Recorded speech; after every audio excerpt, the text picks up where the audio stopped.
சரவணோத்பவ ஸ்கந்த நமோ நமோ சுவாமி பூதரவாச நமோ நமோ சரவணோத்பவ ஸ்கந்த நமோ நமோ சுவாமி பூதரவாச நமோ நமோ மனுகுல பாலக நமோ நமோ நமோ சூரநாசக மனுகுல பாலக நமோ நமோ நமோ சூரநாசக. ஓம் நமச்சிவாய. மேன்மைகள் சைவநீதி விளங்குக உலகமெல்லாம். நோயற்ற வாழ்வே குறைவற்ற செல்வம். அந்த நோய் நொடிகள் இல்லாத வாழ்வு உலக மக்கள் எல்லோரும் வாழ வேண்டும் என்று கலியுகத்தின் காந்தமல ஜோதியாகிய சபரிமலை சுவாமி ஐயப்பனுடைய திருவடிகளை சிறந்தாழ்த்தி டான் தமிழொலி ஓம் தொலைக்காட்சி நேயர்கள் அனைவருக்கும் சர்வதேச இந்து மத குறிப்பிடம் அகில இலங்கை சபரிமலை ஸ்ரீ சாசாபுரத்தின் சார்பில் இனிய வணக்கங்களும் நல்லாசிகளும்.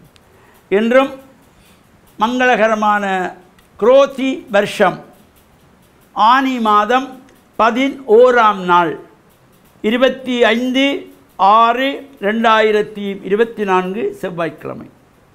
இன்று மலர்ந்திருக்கின்ற இன்றைய பொழுதும் நம் எல்லோருடைய வாழ்விலும் எல்லா விதமான சிறப்புகளும் வெற்றிகளும் கிடைக்க இறையருளும் குருவருளும் பூர்ணமாக நிறைய வேண்டும் என்று பிரார்த்தித்து, இன்று மங்களவாரம் என்கின்ற செவ்வாய்க்கிழமை நாம் ஆசாரியராக ஆலயங்களில் சென்று வழிபாடுகள் செய்வது. இந்த செவ்வாய்க்கிழமைகளிலே அம்பாள் ஆலயங்களிலே சாயங்கால வேளையிலே நடைபெறுகின்ற விசேஷ பூஜை அபிஷேகங்கள் உற்சவங்கள் வழிபாடுகளோடு இந்த ராகு கால நேரத்திலே நடைபெறுகின்ற ராகு கால துர்கா பூஜை, இந்த செவ்வாய்க்கிழமைகளிலே வருகின்ற ராகு கால நேரத்திலே துர்க்கை அம்பாளை வேண்டி எலுமிச்சம்பழத்திலே விளக்கு ஏற்றி குங்கும அர்ச்சனை செய்து வழிபாடு செய்கின்ற பொழுது எல்லா விதமான தோஷங்களும் நீக்கக்கூடியது. ஜாதக ரீதியாக ஒருவருக்கும் ஏற்படுகின்ற செவ்வாய் தோஷம், மாங்கல்ய தோஷம், புத்திர தோஷம், காலசர்ப்ப தோஷம், நாகதோஷம் போன்றவையெல்லாம் விலகுவதற்காக ஒவ்வொரு செவ்வாய்க்கிழமைகளிலும் அம்பாளை வேண்டி பிரார்த்தனை செய்து குங்குமார்ச்சனை செய்து வழிபட்டு வந்தால் எல்லா விதமான சிறப்புகளும் கிடைக்கக்கூடியது.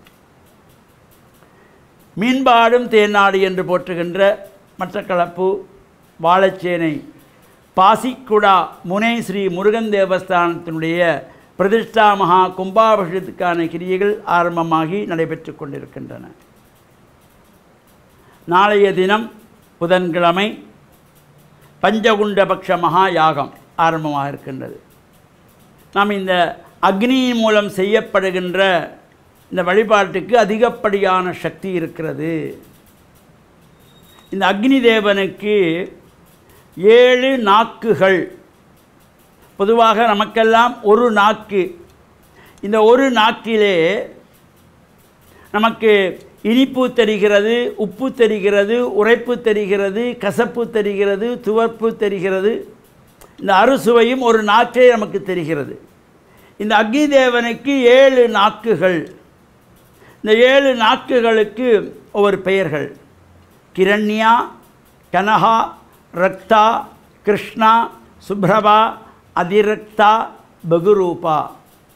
இந்த 7 நாக்குகளும் 7 வகையான சுவைகளை உணரக்கூடியது.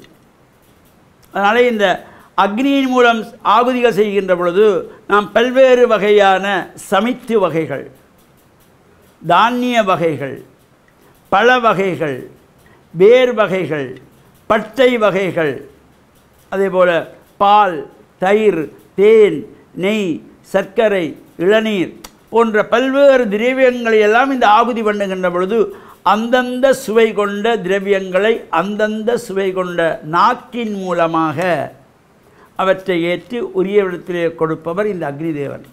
எனவே இந்த 5 யாக குண்டங்கள் பிரதான யாகசாலையிலே அமைக்கப்பட்டு 5 சிவாச்சாரியார்கள் அமர்ந்திருந்து காலை மாலை வேளையிலே இந்த ஆகுதிகளை எல்லாம் செய்கின்ற சிறப்போடு கூடியதாக நாளைய தினம் புதன்கிழமை இந்த பஞ்சகுண்டத்தோடு கூடிய யாக ஆரம்பம் சிறப்பாக ஆரம்பமாக இருக்கின்றது.